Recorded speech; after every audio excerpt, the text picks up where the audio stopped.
Assalamualaikum warahmatullahi wabarakatuh. Alhamdulillahi rabbil alamin wa bihi nasta'in ala umuri dunya waddin wa ala alihi wa sahbihi rasulillahi ajma'in. Amma ba'du. Pertama-tama yang paling utama, marilah sama-sama kita panjatkan puji beserta syukur atas kehadiran Allah Subhanahu wa taala yang mana telah melimpahkan rahmat dan hidayahnya sehingga kita dapat berkumpul di SMA Negeri 1 Teguh. Salawat dan salam tak lupa pula kita sanjung tinggikan keharibaan Nabi besar kita, yakni Nabi Muhammad SAW, yang mana beliau telah membawa umatnya dari zaman jahiliyah menuju zaman Islamiyah, dari zaman kebodohan menuju zaman yang penuh ilmu pengetahuan. Yang terhormat Kepala SMA Negeri 1 Teguh beserta wakil, yang saya hormati Bapak dan Ibu guru beserta staf tata usaha SMA Negeri 1 Teguh. Baiklah, selamat datang saya ucapkan dalam acara Destinasi Budaya Positif di SMA Negeri 1 Teguh, Rabu 21 Agustus 2024.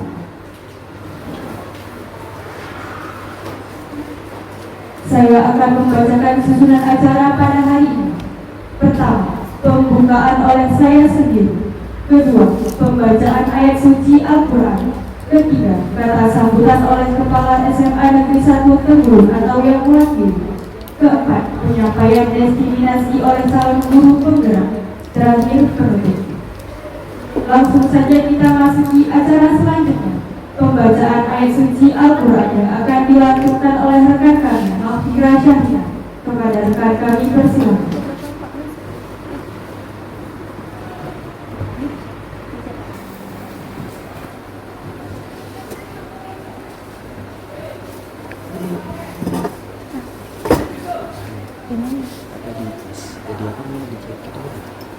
Assalamualaikum warahmatullahi wabarakatuh.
Kadzalika yubayyinu Allahu lakum ayatihi la'allakum tahtadun.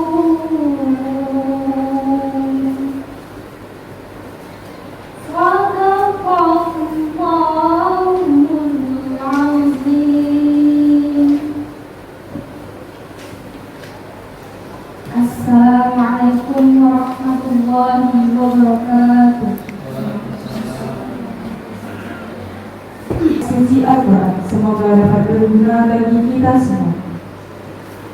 Selanjutnya, kata sambutan oleh Kepala SMA Negeri 1 Teguh atau yang mewakili.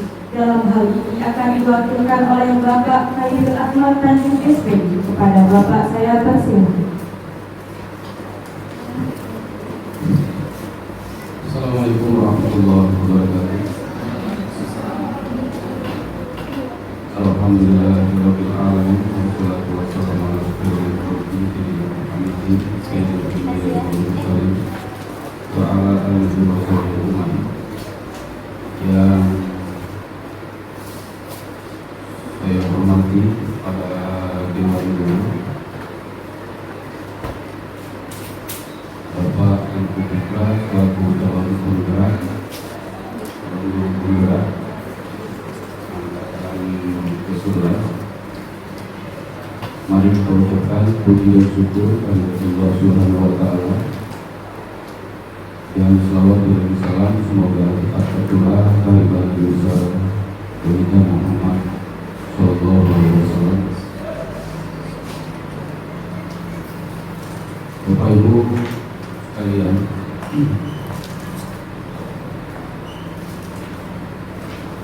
Guru Penggerak ini memang merupakan sebuah program nasional yang harus kita semua guru dapat mengikuti. Dan di sekolah kita kebetulan saat ini Pak Tengku Fitra merupakan guru awal yang mengikuti Guru Penggerak, walaupun sudah di angkatan 11 kita baru ada 1 orang. Dan kita berharap Pak Fitra ini bukan hanya sekedar nanti menjadi calon saja, tapi merupakan menjadi Guru Penggerak. Pada prinsipnya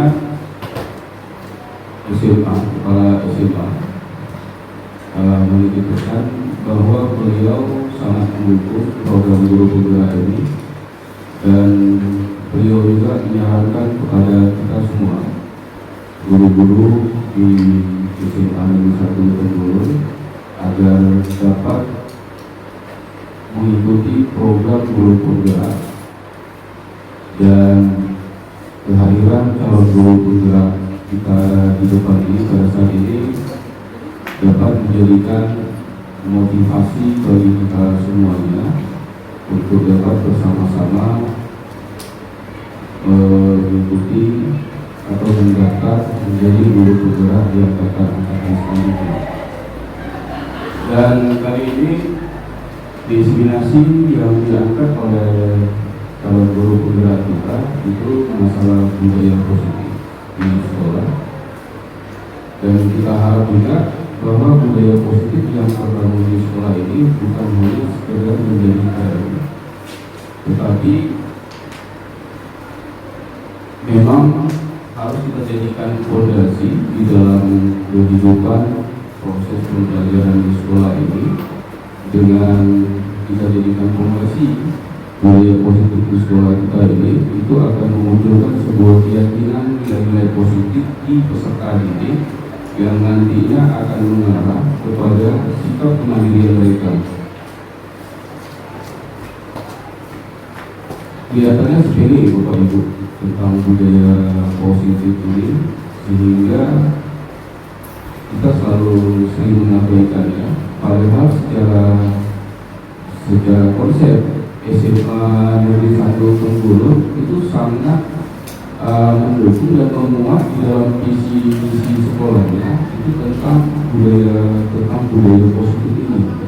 Bagaimana membangun rasa gotong royong, membangun saling menghormati, ini semua sudah tertuang di dalam visi misi SMA kita bersama, yang nantinya kita juga berharap bahwa dengan kehadiran guru penggerak di SMA 1 Tenggulun ini itu bisa membudayakan budaya positif ini di dalam kehidupan sehari-hari, khususnya kita dan kemudian siswa. Karena ada satu kata, guru terjun berdiri, murid terjun berlari. Artinya semuanya untuk menumbuhkan budaya positif itu memang harus dimulai dari guru. Jadi budaya positif tersebut itu bukan hanya sekedar saling menyapa, menerapkan salam di dalam kelas, baik itu di awal dan di luar pembelajaran, tetapi ada komunikasi yang harus dibangun bersama. Jadi kalau komunikasi itu yang pertama yang harus dibangun adalah antar sesama guru. Tapi kalau komunikasi tidak kita bangun antar sesama guru, bagaimana komunikasi itu atau bagaimana siswa bisa melakukan komunikasi antar sesama siswa? Jadi komunikasi itu akan menciptakan sebuah hubungan emosional nanti antar sesama yang berkomunikasi, baik itu antar sesama guru dengan siswa, dan begitu juga guru dengan wali siswa. Dan budaya-budaya seperti inilah yang nanti yang akan memunculkan karakter siswa itu. Jadi bagaimana karakter itu bisa muncul kalau jika itu tidak memiliki karakter. Bapak Ibu yang kami hormati, ada beberapa hal yang harus kita bangun di dalam budaya positif. Yang pertama tadi sudah saya sebutkan bahwa itu harus dimulai dari guru, dari kita sendiri, dan kemudian diciptakan ke siswa. Dan ini proses penciptaannya, bagaimana kita menciptakan ini, itu menjadi sebuah keyakinan itu. Ini untuk menjadi sebuah keyakinan, dan itu harus dilakukan secara kontinu. Mau nggak mau, siap nggak siap, kita memang harus menciptakan hal tersebut. Apalagi program pemerintah secara nasional menghadapi Indonesia Mas 2045 itu bukan hanya menerapkan bagaimana siswa mampu menguasai secara intelektual, tetapi yang terpenting adalah bagaimana membangun sikap anak-anak serta didik ini ke depannya. Karena dengan membangun karakter sehingga siswa tersebut memiliki karakter. Kalau seseorang sudah memiliki karakter, maka semuanya akan terbentuk. Disiplin akan terbentuk, kemandirian akan terbentuk, dan nanti mungkin akan dipaparkan lebih rinci oleh guru calon penggerak kita, Bapak Teguh Fitra, yang akan memaparkan lebih di kegiatan ini.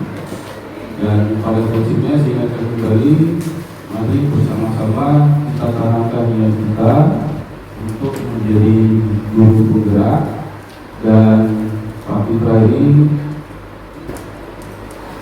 kita berharap juga menjadi motivasi bagi kita semuanya untuk bisa bersama-sama menjadi guru penggerak, apalagi Pak Musliani yang masih muda ini, paling muda.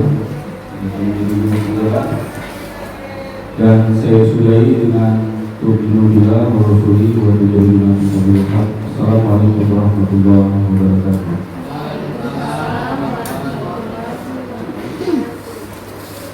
Terima kasih kepada Bapak atas kata sambutan. Selanjutnya, penyampaian desiminasi budaya positif oleh calon guru penggerak Bapak Teguh Fitra Hadi SPD. Kepada Bapak saya persilakan.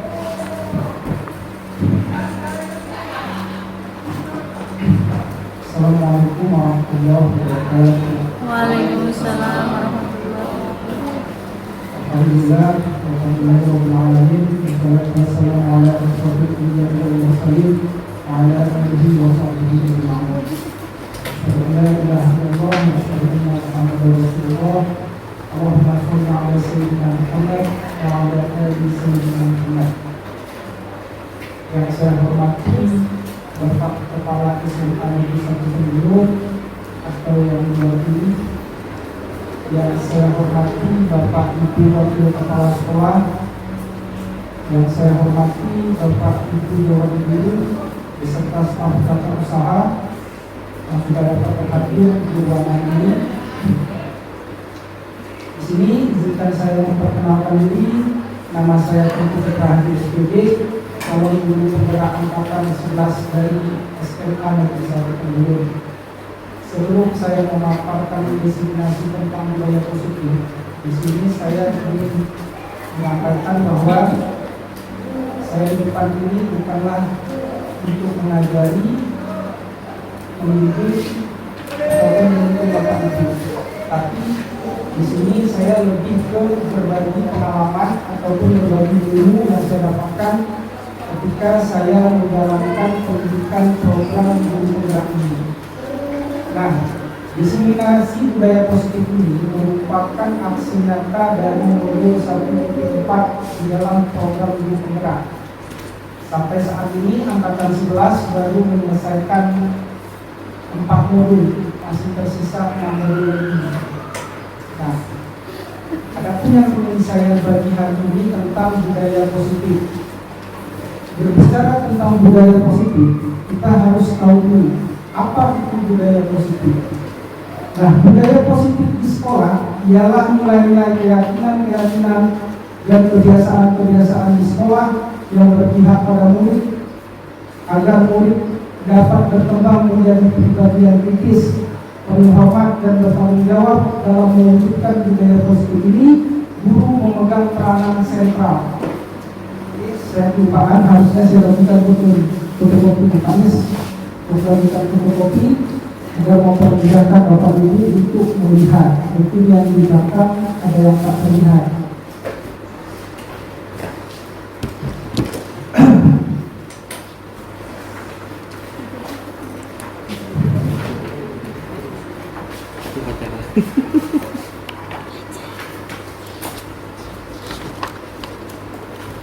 Oke, selanjutnya di sini ada kata sekolah yang berpihak pada murid.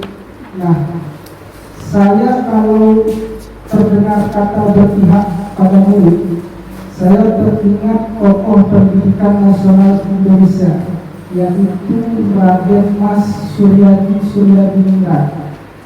Bapak Ibu tahu siapa itu Raden Mas Suryadiningrat? Siapa? Ya, benar sekali, Ki Hajar Dewantara, atau yang lebih dikenal dengan Bapak Pendidikan Nasional Indonesia, yang bahkan hari kelahirannya pun diabadikan sebagai Hari Pendidikan Nasional. Nah, Ki Hajar Dewantara mengibaratkan bahwa peserta didik itu bagaikan tanaman dan kita guru sebagai petani, yang tugas kita menuntun merawat tumbuh kembang tanaman tersebut. Tapi perlu diingat, tanaman itu banyak jenisnya. Ada padi, ada jagung, ada kelapa sawit. Kita sebagai petani tidak bisa merubah jenis tanaman itu. Tanaman padi tetaplah tanaman padi, tanaman jagung tetaplah tanaman jagung, tanaman kelapa sawit tetaplah tanaman kelapa sawit. Nah, kita tidak bisa memaksakan peserta didik itu sesuai dengan apa yang kita mau. Mereka tetap memiliki keunikan karakteristik masing-masing. Tugas kita sebagai guru atau Ki Hajar Dewantara mengumpamakan kita sebagai petani, kita hanya menuntut tumbuh kembang mereka. Kalau petani mungkin mengatur airnya, pupuknya, mengolah lahannya. Nah, kita juga seperti itu sebagai guru. Kita menuntut tumbuh kembang peserta didik ini, kita harus mampu menyesuaikan pembelajaran yang sesuai dengan mereka. Metode apa, strategi apa yang cocok untuk mereka. Nah, siswa kita memiliki karakter yang berbeda-beda. Dan kita juga sebagai guru punya karakter yang berbeda juga. Karakter manusia pada umumnya terbagi tiga, ada auditif, ada visual, dan ada kinestetik. Nah, tiga karakter itu menggunakan gaya belajar yang berbeda pula. Ada anak yang kadang suka dia mendengar, mungkin dia itu auditif. Ada anak yang suka melihat film, melihat video. Dia makin semangat kalau belajar, kalau ditampilkan media pembelajaran. Mungkin anak yang gaya belajarnya visual. Ada anak yang tidak suka belajar mendengar, tidak suka melihat, tapi dia sukanya praktek langsung. Mungkin dia merupakan anak dengan gaya belajar estetik. Nah, tugas kita sebagai guru menghadirkan sekolah yang berpihak pada murid. Artinya, guru harus mampu menyesuaikan apa yang dimaukan murid. Nah, lebih ekstrim lagi, Ki Hajar Dewantara menyampaikan bahwa seorang guru harus menghamba pada murid. Nah, menghamba di sini dalam konteks bukan dalam konteks keagamaan atau dalam konteks ketuhanan, tapi dalam konteks pendidikan, di mana kita harus mengetahui kebutuhan anak, apa yang dibutuhkan seorang anak, sehingga kita dapat menuntun tumbuh kembang mereka.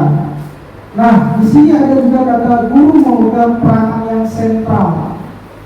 Kenapa guru memegang peranan yang sentral di dalam budaya positif? Karena guru yang baik adalah guru yang mampu menghadirkan budaya positif. Budaya positif yang seperti apa yang dihadirkan oleh seorang guru? Nah, di sekolah kita, apa saja contoh-contoh budaya positif yang sudah kita lakukan? Banyak budaya-budaya positif yang sebenarnya tidak tertulis, tapi sudah kita lakukan. Seperti budaya 15 menit literasi sebelum memulai pembelajaran. Nah, budaya memberikan senyum, sapa, salam, itu merupakan budaya-budaya yang sifatnya positif, yang perlu kita kembangkan. Contoh, budaya literasi.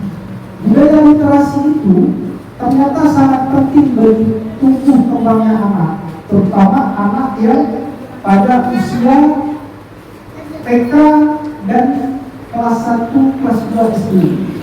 Ada sebuah cerita di Jepang. Ketika Jepang ingin masuk Piala Dunia, Kaisar Jepang ketika itu memberikan komik kepada anak-anak Jepang secara gratis untuk dibaca. Komik itu bercerita tentang perjalanan anak-anak dari kecil sampai dewasa, yang menceritakan tentang prestasi Jepang di masa depan akan sepak bola. Nama komiknya komik Kapten Tsubasa. Mungkin Bapak Ibu sudah pernah dengar tentang Kapten Tsubasa. Nah, itu diberikan oleh Kaisar Jepang secara gratis sebagai literasi anak-anak Jepang ketika itu. Nah, ketika anak-anak itu beranjak dewasa, maka anak-anak itu mampu menghadirkan atau membawa prestasi Jepang masuk Piala Dunia. Nah, bagaimana dengan Indonesia? Ada sebuah anekdot bahwa kenapa zaman sekarang banyak sekali koruptor atau orang yang tidak jujur. Nah, ada anekdot dari sebagian tokoh pendidikan bahwa kenapa sekarang banyak koruptor, banyak orang yang tidak jujur? Karena ketika kecilnya didongengkan dengan kancil mencuri ketimun, kancil membawa budaya. Nah, budaya literasi ini sebenarnya sangat berpengaruh bagi anak-anak kita ini. Jadi Bapak Ibu ambil di anak-anak, usahakan literasinya positif, karena akan berpengaruh ke dia di masa depan. Nah, pentingkah menciptakan budaya positif di sekolah? Penting atau tidak menciptakan budaya positif di sekolah? Penting. Nah, budaya positif di sekolah itu melibatkan warga sekolah. Tentu karakteristik warga sekolah itu antara satu dengan yang lainnya berbeda. Nah, kalau kita mandi di lautan, air laut rasanya apa Ibu Malu? Asin. Kalau kita mandi di laut, badan kita punya luka, sakit nggak badan kita? Sakit. Nah, siapa yang salah? Air laut atau kita? Iya, air laut. Begitu juga budaya positif di sekolah. Jangan salahkan aturannya, tapi salahkan orang yang punya luka itu. Kalau mau mandi di laut agar tidak sakit, maka obati luka dulu. Nah, begitu juga budaya positif di sekolah. Kalau merasa tidak nyaman dengan aturan, bukan aturannya yang salah, tapi ada yang salah terhadap pribadi orang yang menjalankan aturan itu. Nah, tujuan membangun budaya positif di sekolah adalah menumbuhkan karakter anak. Kita semua percaya bahwa tujuan penting sekolah adalah pembentukan karakter. Nah, tentu pembentukan karakter yang diharapkan dari siswa itu mengacu ke profil pelajar Pancasila. Ada 6 karakter yang diharapkan. Yang pertama, beriman dan bertakwa kepada Tuhan Yang Maha Esa dan berakhlak mulia. Yang kedua, bergotong royong. Yang ketiga, berkebinekaan global. Yang keempat, bernalar kritis. Yang kelima, kreatif. Yang keenam, mandiri. Nah, dalam menciptakan budaya positif di sekolah, ada beberapa konsep inti yang perlu kita terapkan dan kita pahami. Yang pertama yaitu perubahan paradigma belajar. Yang kedua, disiplin positif. Yang ketiga, motivasi perilaku manusia. Yang keempat, kebutuhan dasar manusia. Yang kelima, posisi kontrol restitusi. Yang keenam, keyakinan kelas. Dan yang terakhir, segitiga restitusi. Dalam menciptakan budaya positif, konsep inilah yang perlu kita terapkan atau kita pahami. Nah, yang pertama, perubahan paradigma belajar. Apa itu paradigma? Apakah paradigma itu dapat berubah? Apa perubahan paradigma itu berubah? Saya ingin menganalogikan begini. Misalkan ada seseorang, katakanlah namanya Hermadani. Hermadani itu mencintai seseorang, katakanlah si A. Siapa tuh, Pak? Apakah cinta Hermadani terhadap si A itu akan bertahan lama atau akan berubah seiring dengan perkembangan zaman? Kalau cintanya terus sama. Iya. Sekarang bertanya Bapak nih. Benar nggak cinta itu apa? Nah, inilah ibaratnya paradigma belajar. Paradigma itu mengalami perubahan.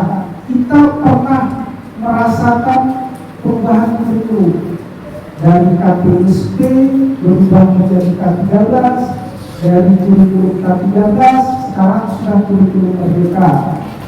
Nah, perubahan paradigma belajar itu yang diapakan dengan perubahan kurikulum ini seiring dengan kemajuan teknologi dan perubahan zaman. Zaman ketika orang tua kita belajar dulu, mungkin dia menggunakan batu tulis. Di zaman kita mungkin sudah menggunakan buku tulis. Di zaman sekarang, anak-anak sudah mampu belajar dengan menggunakan Android atau lebih dikenal dengan pembelajaran berbasis digital. Nah, kemajuan teknologi dan kemajuan zaman kita tidak dapat membendungnya. Hanya saja kita dapat menggunakan kemajuan teknologi dan perkembangan zaman itu untuk bermanfaat di dalam dunia pendidikan. Nah, yang kedua, disiplin positif. Dalam rangka menciptakan lingkungan positif, salah satu strategi yang perlu kita tinjau kembali adalah penerapan disiplin di sekolah kita. Apakah telah efektif? Apakah masih perlu ditinjau kembali? Apakah sesungguhnya arti dari disiplin itu sendiri? Apa kaitannya dengan nilai-nilai kebajikan? Nah, menurut Bapak Ibu, disiplin positif itu harus kita lakukan atau kita abaikan? Lakukan atau abaikan? Nah, untuk menciptakan budaya positif, kita harus memperkuat yang namanya disiplin positif. Ki Hajar Dewantara berkata, untuk menciptakan murid yang merdeka, syarat utamanya adalah harus ada disiplin yang kuat. Artinya apa? Murid baru dikatakan merdeka kalau dia di dalam dirinya memiliki disiplin yang kuat. Merdeka di sini artinya tidak hanya terlepas dari perintah, akan tetapi juga cakap dalam memerintah diri sendiri. Nah, berbicara tentang disiplin positif, nanti ada namanya hukuman dan konsekuensi. Bapak Ibu tentu pernah mendengar tentang hukuman dan konsekuensi.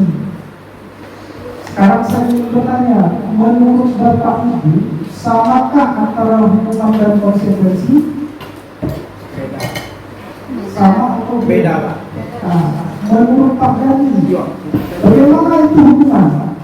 Hukuman, Pak, satu aturan atau tindakan yang melanggar aturan yang memang ada efeknya, Pak. Sementara konsekuensi itu mesti ada pertimbangan gitu, Pak. Oke, benar sekali itu yang akan dikatakan oleh Pak Dhani. Terus apa itu konsekuensi? Baik mana antara hukuman dan konsekuensi? Apakah dua-duanya baik atau dua-duanya buruk? Nah, di sini saya ingin menjelaskan bahwa hukuman adalah alternatif terakhir yang dilakukan, dan kalau boleh jangan ada hukuman diterapkan di sekolah, yang diterapkan konsekuensi. Apa itu beda antara hukuman dan konsekuensi? Jika hukuman dia bersifat satu arah, artinya apa? Ada siswa melanggar, langsung kita berikan sanksi tanpa siswa itu tahu bahwa dia melanggar sanksi itu. Nah, kalau konsekuensi, ada kesepakatan antara guru dan siswa yang melanggar aturan terkait hukuman apa yang akan dia lakukan. Contoh, misalnya kita buat kesepakatan kelas, siapa yang telat masuk jam pelajaran saya, maka hukumannya adalah mengutip sampah keliling lapangan. Artinya sudah ada kesepakatan antara kita dengan siswa. Ketika sudah ada kesepakatan, maka itu namanya konsekuensi. Tapi kalau belum ada kesepakatan, itu namanya hukuman. Nah, kalau hukuman sifatnya itu menimbulkan dendam bagi yang terhukum. Tapi kalau konsekuensi, dia akan merasa bahwa dia menjalankan sesuatu itu karena kesalahan dia. Nah, yang ketiga adalah motivasi perilaku manusia. Dan dosen dalam bukunya menyatakan ada 3 motivasi perilaku manusia. Yang pertama, untuk menghindari ketidaknyamanan atau hukuman. Yang kedua, untuk mendapatkan imbalan atau penghargaan dari orang lain. Yang ketiga, untuk menjadi orang yang mereka inginkan dan menghargai diri sendiri dengan nilai-nilai yang mereka percaya. Ini adalah 3 motivasi dasar yang dimiliki oleh manusia dalam menjalankan sesuatu. Nah, di sekolah kita sudah berlaku absen elektronik atau fingerprint. Nah, sekarang saya ingin bertanya, untuk kita semua. Kita setiap pagi fingerprint itu motivasi atau apa yang mendasari kita untuk fingerprint pagi hari itu?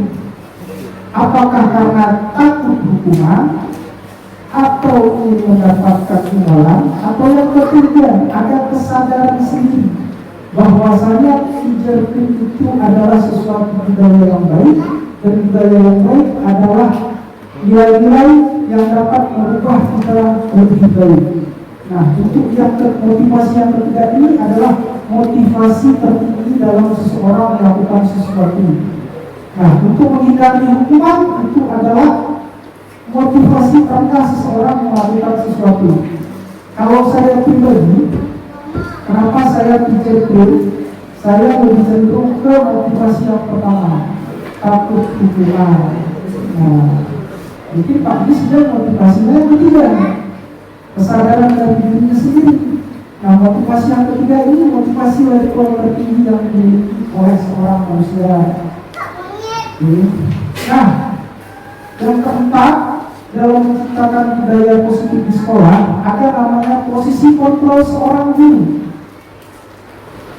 Kita seorang guru memiliki 5 posisi kontrol terhadap siswa. Yang pertama, guru sebagai penghukum. Yang kedua, sebagai pembuat merasa bersalah. Yang ketiga, guru sebagai penantau. Yang keempat, guru sebagai teman. Dan yang terakhir, guru sebagai manajer. Nah, dari 5 posisi kontrol seorang guru ini, yang mana menurut Bapak Ibu posisi yang paling ideal bagi seorang guru? Apakah sebagai penghukum? Apakah sebagai pembuat merasa bersalah? Ataukah sebagai penantau? Ataukah sebagai teman? Ataukah sebagai manajer? Sedikit saya jelaskan di sini. Yang pertama, kalau guru sebagai penghukum, nah biasanya guru kalau sebagai penghukum menggunakan suara yang tinggi dan nadanya sedikit kasar. Kalau guru sebagai penghukum, nah dampaknya ke siswa terkadang akan agresif. Bisa saja timbul dendam, bisa saja siswa melawan sama guru. Nah, yang kedua, guru sebagai pembuat merasa bersalah.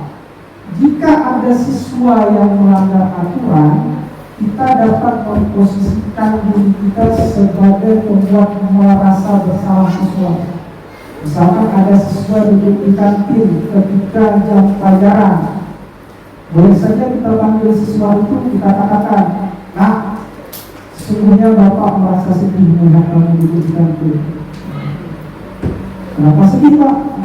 Hancur hati Bapak oleh kemudian itu. Ya,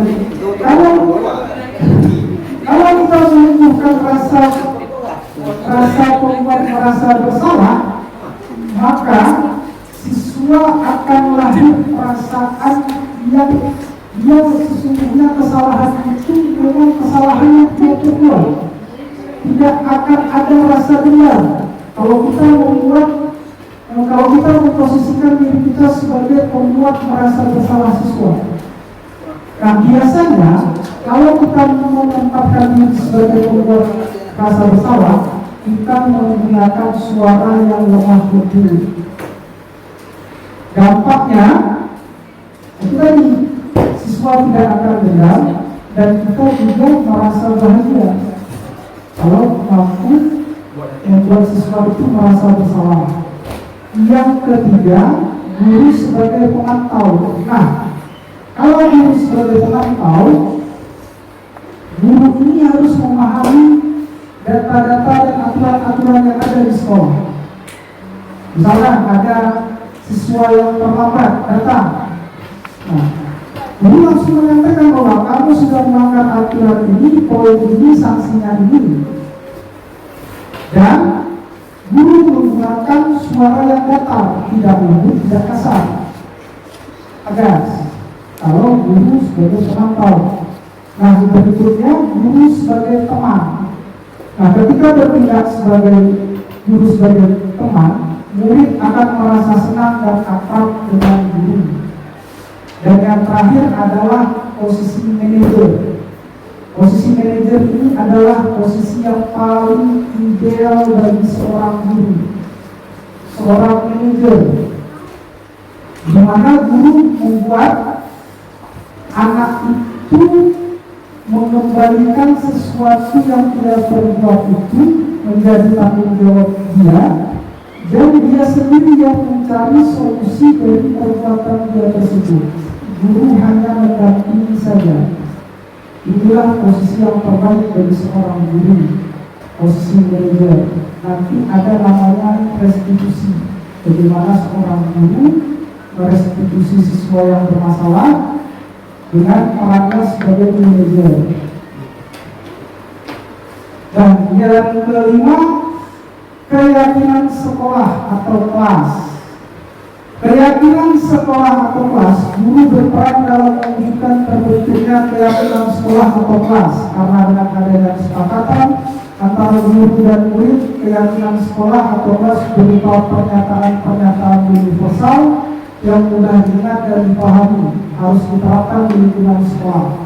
Keyakinan sekolah atau keyakinan kelas ini perlu bagi kita Bapak Ibu sebelum kita memulai suatu proses pembelajaran. Kenapa? Karena keyakinan sekolah atau kelas ini adalah modal awal dalam kita memulai suatu pembelajaran. Kita dapat membuat keyakinan atau aturan kelas itu berdasarkan apa kemauan anak-anak itu. Nah, di sini saya sudah buat di beberapa kelas. Saya sudah bagikan kertas sticknote ke anak-anak.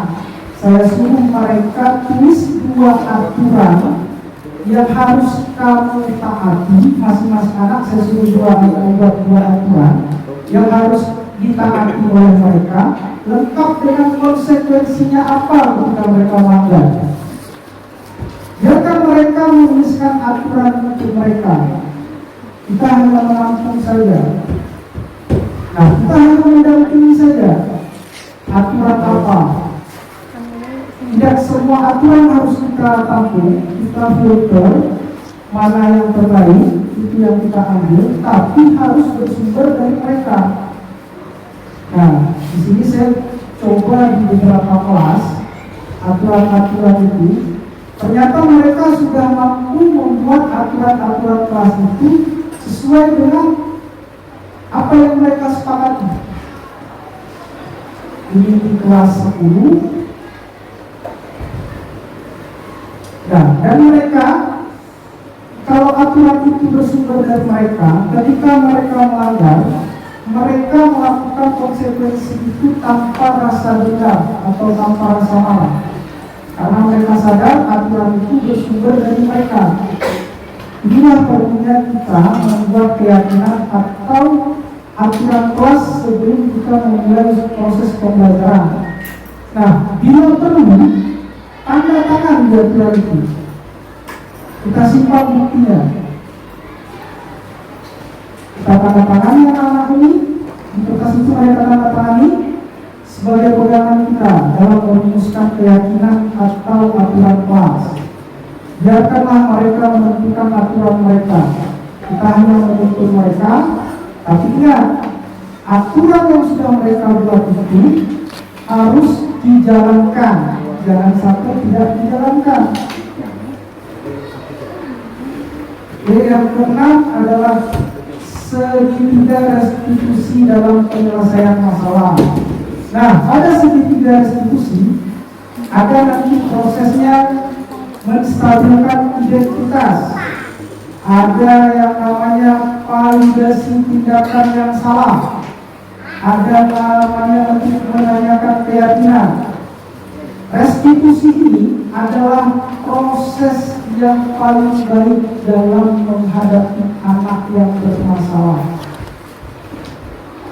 Anak yang bermasalah, jika kita tangani dengan metode restitusi ini, dia tidak akan marah rata-rata.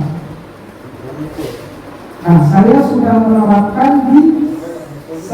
coba menerapkan di kasus pertama, yaitu kasus tentang ada anak yang tidak masuk dalam matematika. Nah, walaupun ini penerapannya tidak sempurna, tapi saya sudah merasakan kalau aturan dari segi tiga restitusi itu diterapkan, sungguhnya ini merupakan proses terbaik dalam menangani siswa bermasalah. Ini saya putarkan. Nah, kenapa saya tidak menasihati siswa di depan kelas? Ini sedikit untuk tambahan ini untuk kita bersama Bapak Ibu. Kalau sesungguhnya kita menasihati siswa itu di depan kelas, sesungguhnya kita menghina dia. Kalau memang kita menasihati, kita tampilkan saja dia di ruangan, karena tidak semua yang dia sampaikan itu harus didengar oleh kawan-kawannya. Nah, ini tadi proses segitiga restitusi tadi ada yang namanya menstabilkan identitas, ada validasi tindakan yang salah, ada menanyakan keyakinan. Nah, di sini saya menerangkan terhadap dua siswa, yang satu siswa laki-laki, yang satu siswa perempuan.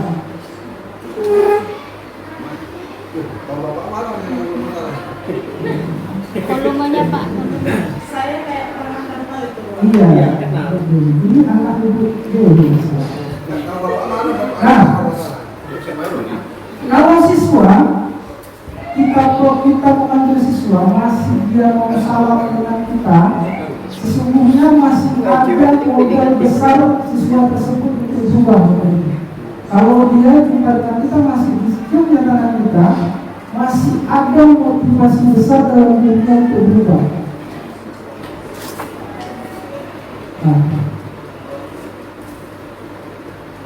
Nah, untuk membentuk budaya positif di sekolah, kita dapat melakukannya dengan beberapa kegiatan. Yang pertama boleh merancang model pembelajaran interaktif berbasis teknologi. Yang kedua boleh membuat bahan ajar interaktif. Atau yang ketiga mengembangkan kegiatan ekstrakurikuler sesuai bakat dan minat peserta didik. Nah, artinya apa? Budaya positif harus diterapkan dengan konsep-konsep inti tadi seperti paradigma belajar, motivasi perilaku manusia, segitiga restitusi, dan sebagainya. Nah, budaya positif juga dapat diterapkan dengan memperkuat karakter siswa melalui program ekstrakurikuler sesuai bakat dan minat peserta didik. Karena apa? Karena peserta didik ini memiliki keunikan. Ada yang bakatnya memang di dunia pendidikan, di dunia belajar dan sebagainya. Ada yang memang bakatnya di ekstrakurikuler seperti futsal, voli, dan olahraga lainnya. Tugas kita sesuai dengan prinsip Ki Hajar Dewantara tadi, seorang petani hanya menuntut tumbuh kembang tanaman. Sebagai seorang guru, tugas kita hanya menuntut perkembangan siswa. Tugas kita di sini adalah bagaimana menciptakan budaya positif. Budaya positif itu menghadirkan rasa aman atau rasa selamat yang setinggi-tingginya dan rasa bahagia yang setinggi-tingginya bagi siswa.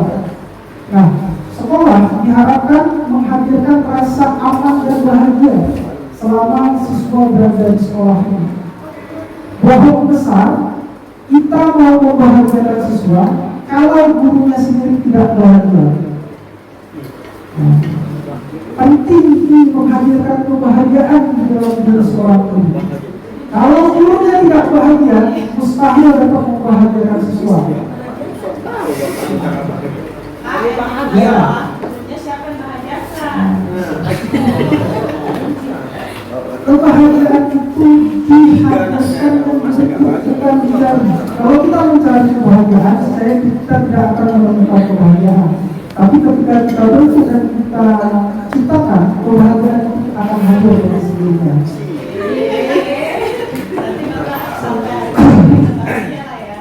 Nah, saya ingin menutup ini dengan sebuah kalimat. Jadilah guru yang menuntut, bukan guru yang menuntut. Tugas kita sebagai guru hanya menuntut siswa. Jangan pernah menuntut apapun dari siswa. Siswa tetaplah dia seorang anak yang memiliki kehidupannya masing-masing. Tugas kita hanya menuntut tumbuh kembang anak didik kita. Oke, kalau sampai di sini ada yang bertanya, Bapak Ibu?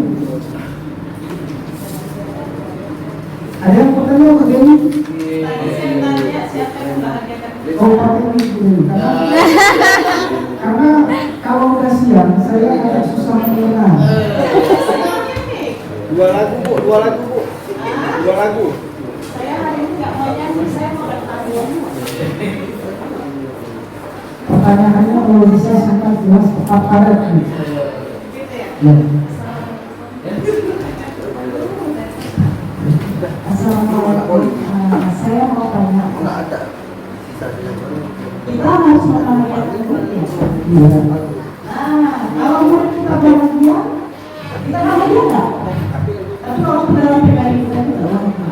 Karena kan persoalan murid itu banyak ya masalahnya.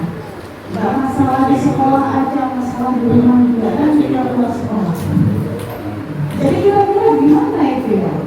Berarti intinya menjadi susah bahagia.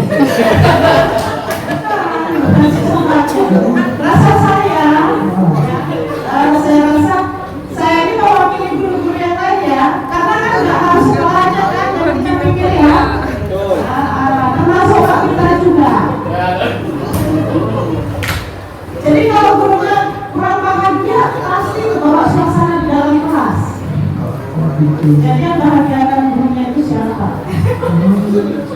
Nah, sesuai dengan tujuan pendidikan berdasarkan Ki Hajar Dewantara tadi, yaitu memberikan rasa aman dan rasa bahagia yang seimbang untuk murid atau peserta didik.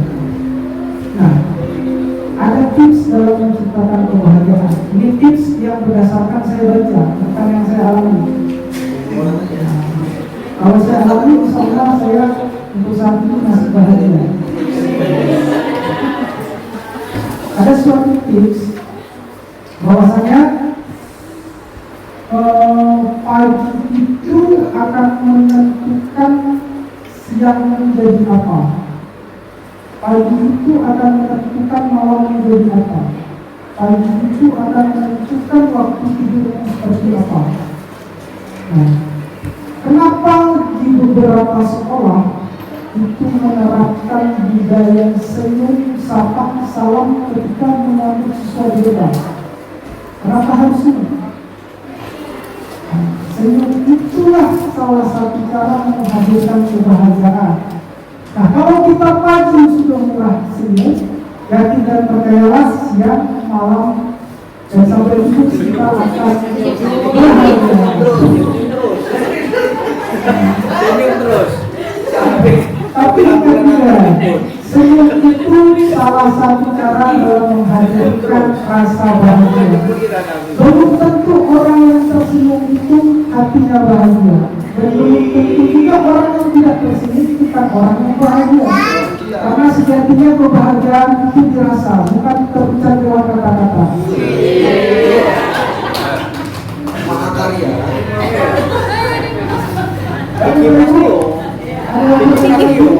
Siapa yang mau tanya lagi? Jadi kalau marah sama murid kita senyum aja. Senyum aja. Ya. Jadi kalau muridnya di kelas buat ulah kita senyum Senyum ya. aja. Assalamualaikum warahmatullahi wabarakatuh. Waalaikumsalam. Saya ingin bertanya kepada calon guru penggerak. Jadilah guru yang menuntut bukan menuntut. Tapi kalau gurunya selalu dituntut gimana ya Pak? Kalau gurunya selalu dituntut gimana ya? Itu saja. Gimana cara menyeimbangkannya? Itu saja pertanyaannya. Assalamualaikum warahmatullahi wabarakatuh. Karena kita kalau dituntut terus pasti nggak bahagia. Nah, pertanyaan dari Sri kami tadi terkait dengan menuntut. Bagaimana kalau gurunya selalu ditutup? Nah, saya teringat perkataan Ibu Dirjen GPK, lalu Profesor Nomu.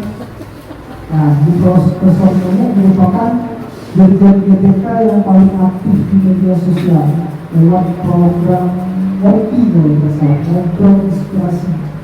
Nah, beliau menyatakan bahwa memang guru di Indonesia ini jumlahnya banyak. Banyak tuntutan dari guru-guru Indonesia yang perlahan sudah dipenuhi oleh Kementerian Pendidikan dan Kebudayaan. Salah satunya adalah tentang penyelesaian tenaga honorer. Mungkin walaupun belum selesai, mungkin masih dalam tahap proses penyelesaiannya. Nah, kenapa guru selalu ditutup? Karena kita memiliki peran sentral dalam menciptakan budaya positif di sekolah. Kita ini mempunyai peran sentral. Makanya kita dituntut untuk terus mengembangkan diri. Karena apa? Kalau kita tidak menyesuaikan diri dengan teknologi dan perkembangan zaman, kita akan tertinggal oleh zaman itu. Ada suatu peribahasa mengatakan, kalau kita lembut kepada dunia, maka dunia akan keras dengan kita. Tapi kalau kita keras dengan dunia, dunia akan lembut dengan kita. Nah, artinya apa? Ketika kita banyak untuk ditutup, yakin dan percayalah tuntutan itu menguatkan kita, bukan untuk melemahkan kita. Bisa sedikit kami diterima? Bisa, oke. Dari Pak Herman ini Ada lagi Bapak Ibu yang mau bertanya, silakan.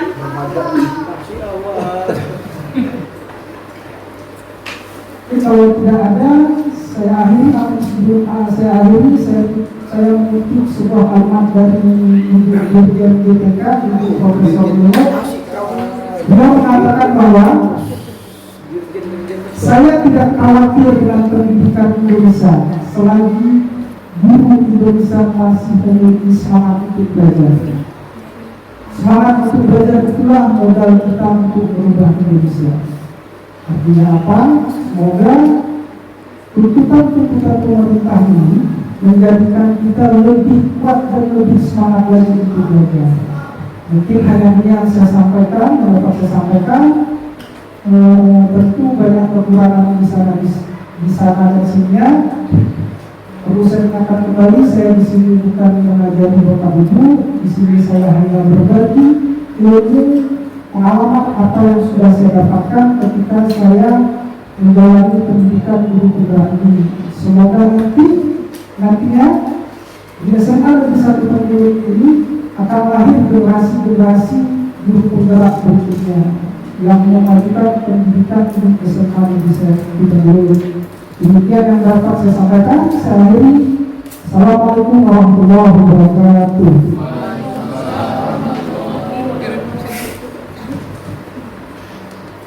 Terima kasih kepada Bapak yang telah menyampaikan materi destinasi budaya positif. Dengan disampaikannya materi oleh calon guru penggerak Bapak Teguh Fitra Hadi SPD, maka sampailah kita di penghujung kegiatan destinasi budaya positif di SMA Negeri 1 Tenggulun. Saya selaku pembawa acara pamit undur diri dan mohon maaf apabila terdapat kata-kata yang kurang berkenan. Wabillahi taufiq wal hidayah. Wassalamualaikum warahmatullahi wabarakatuh.